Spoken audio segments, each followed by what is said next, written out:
The train hissed into the station at Silver Creek just as the gray winter sky surrendered to the heavy gloom of evening.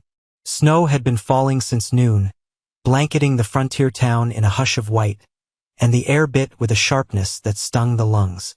Mei Lin stepped onto the wooden platform, her breath misting before her. She carried only a woven carpet bag that held the entirety of her life's possessions.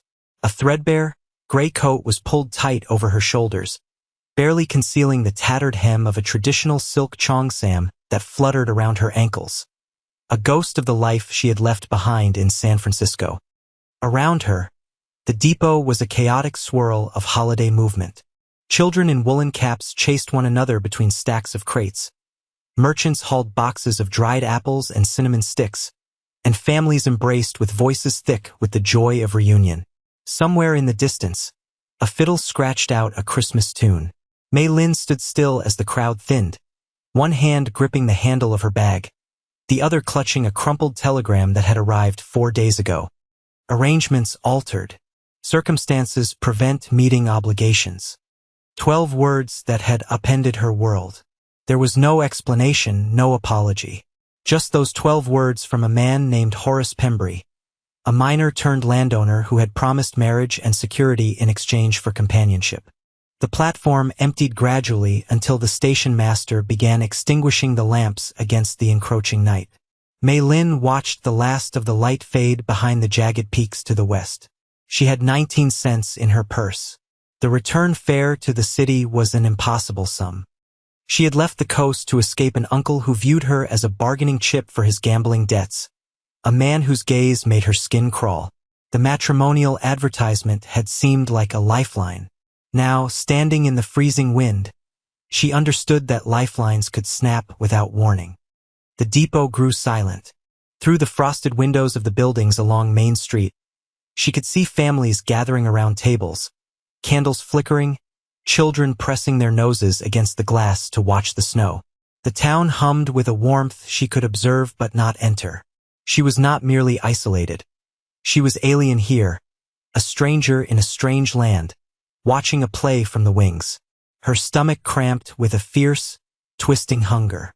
She had eaten nothing since yesterday's dawn, saving her meager coins for a future that no longer existed. The cold seeped through the thin fabric of her cheongsam. She picked up her bag and began walking, not because she had a destination, but because freezing to death on a station platform felt like a surrender she wasn't ready to make. She walked past a boarding house on Pine Street, but the rates posted in the window were far beyond her reach. She continued trudging through the deepening snow, her canvas shoes soaking through, her bag growing heavier with each block. She found herself on the edge of town where a small establishment called the Iron Skillet stood, lamplight glowing invitingly through its steamy windows. The sign indicated it was closing, but she saw movement inside. Her feet carried her to the window on instinct.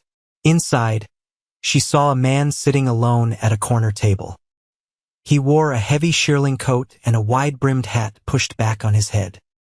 His face was weathered by wind and sun, and his hands moved with deliberate care as he cut into a beef steak. A mound of mashed potatoes sat beside it, steam rising in the yellow light. He ate slowly, methodically, like a man who respected the food before him.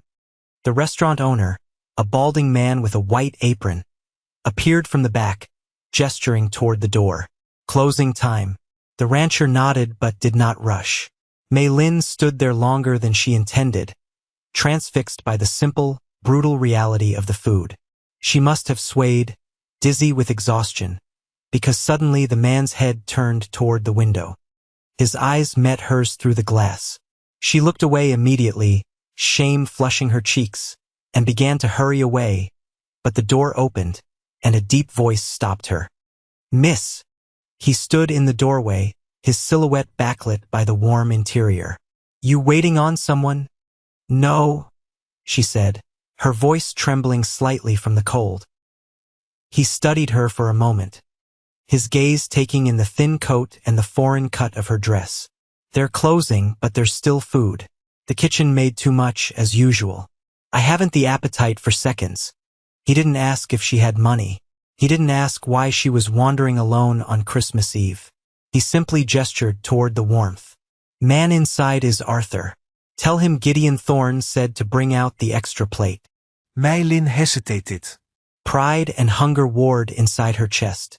But there was something in Gideon's tone, matter-of-fact, void of pity, that made the offer bearable. It wasn't charity. It was logistics. Thank you, she whispered. Gideon nodded once and returned to his seat. Mei Lin entered the restaurant, the heat hitting her face like a physical caress. Arthur, a stout man with kind eyes, looked up from his sweeping. Mr. Thorne says, "There is an extra plate," she said, the English words feeling heavy on her tongue. Arthur smiled gently. "There usually is on Christmas Eve. Sit anywhere you like, miss." She chose a table near the potbelly stove, close enough to feel the heat but far enough from Gideon to offer him privacy. Within minutes, Arthur placed a plate before her identical to the rancher's. Steak, potatoes, carrots glazed in honey, and a thick slice of cornbread. The aroma nearly brought tears to her eyes. She ate slowly, forcing herself to maintain dignity, but each bite was a revelation. Across the room, Gideon Thorne continued his meal in silence, asking nothing of her. His presence was a steady anchor in the room, distant yet protective. When she finished, she sat with her hands folded in her lap. Arthur emerged with 2 mugs of coffee, setting one before her and one before Gideon.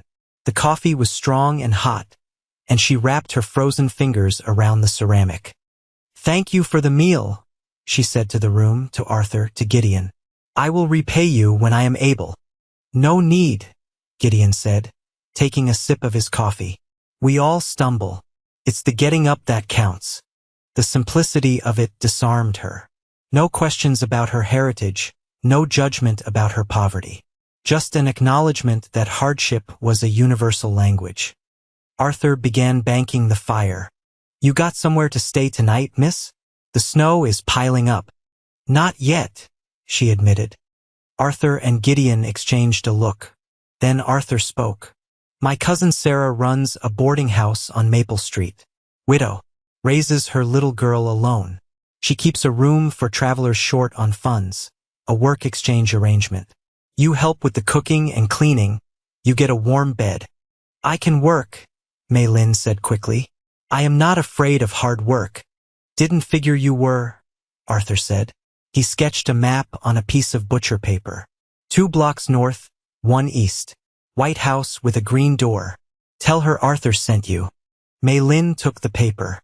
"Thank you." As she gathered her bag, Gideon stood up, putting on his hat. "Cold walk. I'm headed that direction."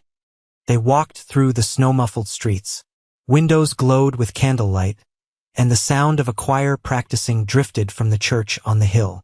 Gideon matched his long stride to hers, taking her heavy bag without asking. "You come far?" he asked after a long silence. "San Francisco," she answered. "Long way.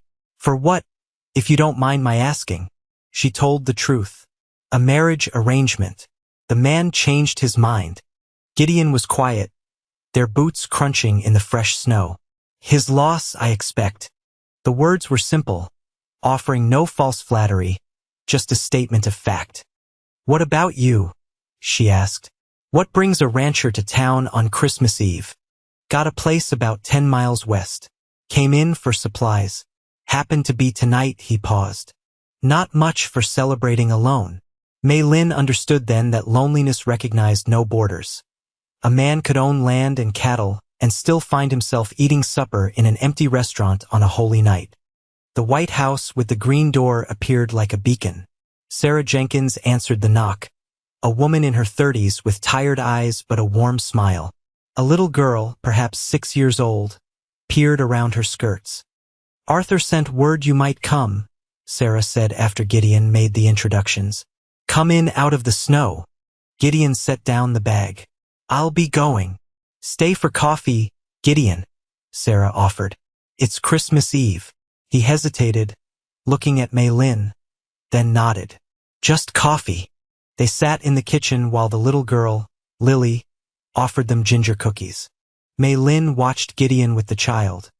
The way his harsh features softened, the way he listened to her chatter with genuine interest.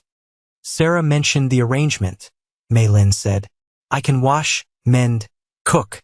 I will work hard. I need the help, Sarah said. I take in laundry for the miners. It's too much for one set of hands. She looked at Mei Lin closely. You running from something or toward something? I am not running anymore, Mei Lin said softly. The thing I was moving toward. It disappeared. Sarah nodded, pulling a letter from her apron pocket. This came 3 days ago. Addressed to a bride arriving from San Francisco. Postmaster gave it to me to hold. Mei Lin took the envelope. Her name was written in a cramped hand. She opened it, reading while the room went quiet. It was from Horace Pembry's sister. Horace was dead. A tunnel collapse at his mine 2 weeks ago. He is dead, Mei Lin said, her voice steady. The man I came to marry. He died before the telegram was sent. She felt a strange lightness. She had never known Horace, never loved him. The tragedy was his, not hers. She had lost a future that was only a business transaction. I'm sorry, Sarah said. Gideon said nothing, but he refilled her coffee cup. The gesture was grounding. The days turned into weeks, the winter holding the town in a grip of ice. Mei Lin fell into a rhythm at the boarding house. She woke before dawn, her hands raw from scrubbing laundry in the copper tubs, but she found peace in the work. Lily took a liking to her, fascinated by Mei Lin's stories of the ocean and the city. Gideon came to town every Saturday. He always had a practical excuse, nails, grain, tools, but he always ended up at Sarah's kitchen table. He fixed broken shutters, chopped wood for the stove, and brought rock candy for Lily. One Saturday in late January, he arrived looking more weary than usual. After supper, Mei Lin found him on the porch, staring out at the frozen street. Today was her birthday, he said, his voice rough. My wife's. She would have been 28. I did not know you were married, Mei Lin said, wrapping her shawl tighter. 3 years ago, fever took her. We had been married 8 months. He looked at his hands. I woke up this morning and it felt like she died yesterday. Grief has no calendar, Mei Lin said softly. I lost my parents when I was young, then my home. You build new rooms inside yourself to hold the sadness, so you can keep living in the rest of the house. Gideon looked at her, really looked at her, his eyes reflecting the moonlight. Is that what you're doing here? Building new rooms? Trying to. He reached out, his hand brushing hers. You're doing a fine job of it, Mei Lin. February brought a thaw that turned the roads to mud, then a freeze that turned them to iron. The bond between them grew, unspoken but undeniable. On a Tuesday in March, Gideon arrived unexpectedly. I didn't expect you until the weekend, Mei Lin said, wiping flour from her hands as she opened the door. I need to say something, Gideon said, stepping into the kitchen. He took off his hat, his fingers gripping the brim. I've been thinking about spring. My ranch needs work. A woman's touch, maybe. You want to hire me? Mei Lin asked. No, he looked her in the eye. That was the coward's plan. I want to know if there is a possibility of something more between us. Mei Lin's heart hammered against her ribs. More. I wake up wondering if you'll be here. I see things and want to tell you about them. I know it's soon, and I know you came here for a different life. But I-am afraid, Mei Lin confessed. Every time I reach for safety, it vanishes. If I let myself want this, want you, I am afraid the sky will fall. Gideon stepped closer, though he did not touch her. I can't promise the sky won't fall. I can't promise I won't fail you. But I can promise that right now what I feel is real. And I'm not going anywhere. Is it enough? She asked. Just this moment. I think we could find out together. Mei Lin looked at this man, this rugged, quiet rancher who had shared his plate when she had nothing. She stepped forward and rested her forehead against his chest. His arms came around her, careful and strong. Spring arrived with the sound of dripping water and the song of returning birds. On the first warm day, Mei Lin walked with Gideon along the muddy road leading west. They crested a hill and his ranch spread out before them. A modest house, a barn needing paint, and a creek rushing with snowmelt. "It's not much," Gideon said, "but the land is honest." Mei Lin looked at the horizon. She thought of the frightened woman on the train platform, the one who thought she needed a stranger to save her. She realized now that she had saved herself. She had survived the winter. What she felt for Gideon wasn't a transaction. It was a choice. "Show me the creek," she said, smiling. He took her hand, his grip warm and sure. Together, they walked down the hill toward the water, toward a future that was unwritten, leaving the ghosts of the past to fade into the melting snow. The story of Mei Lin and Gideon reminds us that even in our darkest winters, when we feel most isolated and devoid of hope, kindness can bloom in unexpected places. It teaches us that true strength isn't just about enduring hardship, but about having the courage to open our hearts again after loss. We learn that family isn't always defined by blood, but by the people who offer us a seat at their table when we are hungry and cold. Ultimately, it is a testament to the power of resilience and the beautiful truth that we are never as alone as we think we are. What did you think of Mei Lin's decision to stay in Silver Creek?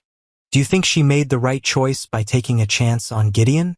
Let me know your thoughts in the comments below. If you enjoyed the story of love and perseverance in the Wild West, please subscribe to the channel for more heartwarming tales. Thank you for watching.